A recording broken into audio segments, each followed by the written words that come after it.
بسم اللہ الرحمن الرحیم۔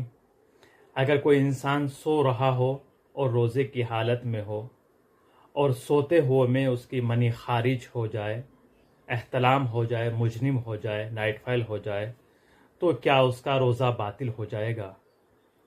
تو اس کا صحیح جواب یہی ہے کہ ایسی صورت میں جو انسان روزے کی حالت میں ہو اور سوتے ہوئے اس کی منی خارج ہو جائے تو اس کا روزہ صحیح ہے، باطل نہیں ہوگا، چونکہ سوتے ہوئے میں منی خارج ہوئی ہے، اس نے خود نہیں نکالی ہے۔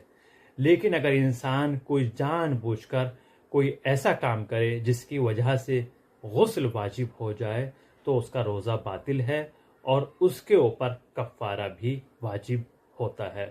آپ ہمارے چینل کو سپورٹ کریں اور اس ویڈیو کو دوسروں تک پہنچائیے گا، سبسکرائب ضرور کیجیے گا، یہ ہم سب کی ذمہ داری ہے۔